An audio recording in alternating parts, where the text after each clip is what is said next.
Council অনুষ্ঠিত হয়েছিল 2011 সালের 18 ডিসেম্বর জাতীয় প্রেস ক্লাবে।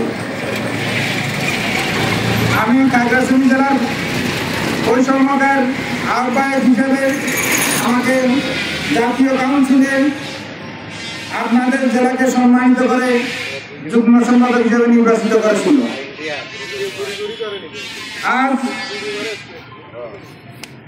এতদিন পরে আমাদের সংগঠনে আজকে এতদিন হয়ে গেল, কিন্তু আমরা সংগঠনের পূর্ণাঙ্গ নিবন্ধন নিতে পারিনি। আমরা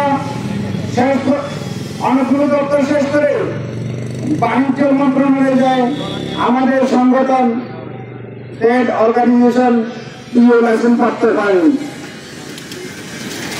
ওইখানে একটা পক্ষই চক্রান্ত করেছিল। আজকে আমাদের ওই সময় যদি এই সংগঠন নিবন্ধন পেত তাহলে আজকে আমাদেরকে নিয়ে এরকম ষড়যন্ত্র দুঃসাহস দেখাতে পারত না। ইনশাআল্লাহ আমাদের ওই সময় আমাদের নিবন্ধন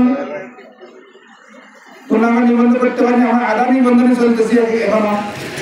আজকের মানববন্ধনে আমাদের প্রধান দুটা দাবি, এক, খুচরা সার বিক্রেতাদের বল রাখতে হবে এবং ট্রেড অর্গানাইজেশন অথবা পিও লাইসেন্স দ্রুত প্রদান করতে হবে।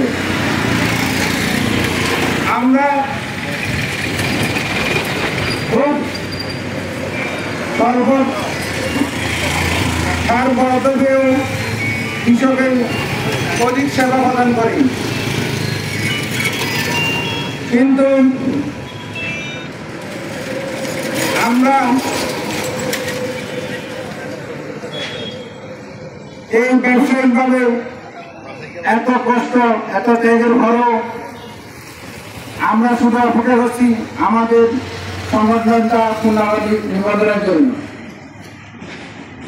আমরা বিভিন্ন এনজিও, বিভিন্ন সরকারি সংস্থা, বেসরকারি সংস্থা ঋণ নিয়ে কৃষক পর্যায়ে বাকি দিকে এক একজনের অবস্থা খারাপ। এমন হলো যে কারো দাদা মারা গেছে, আমাদের বাবার আমাদের টাকাগুলো এখন আদায় হয়নি। এই পর্যায়ে আজকে সরকারের একটা সিদ্ধান্ত খুচরা বিক্রেতা বলা মানুষ থাকতে পারবে না, থাকবে না। আমরা হয়তো সরকারকে, বর্তমান সরকারের বিপদে ফেলার জন্য অনেকগুলো পক্ষ চেষ্টা করতেছি। অনেক কিছু হলো, চিটাগাং হলো, ইস্কন নিয়ে হলো, কত কিছু নিয়ে হলো। এখন আগুন চক্রান্ত চলতেছে নাকি।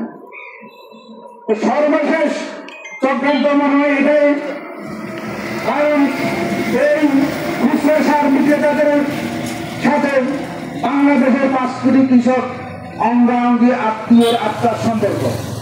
ওদেরকে যদি আঘাত করা যায়, তারা চক্রান্তকারী আবার ওদের মনে এটা লাগছে, ওদেরকে যদি আঘাত করা যায় তাহলে ওরা কৃষক নিয়ে রাস্তায় যখন নামবে তখন বর্তমান সরকার বিপদে, সবচেয়ে বড় বিপদে ফেলাতে পারবে। ওই আবারকে আমরা উদ্দেশ্য করতে চাই, কৃষক এত হবে না, আমরা যত বোকা পাবেন আর খুচরা সার বিক্রেতারা হবে না। আপনারা চক্রান্ত করবেন, আমরা চক্রান্তের মাঝে পাওয়া দিব ইনশাল্লাহ।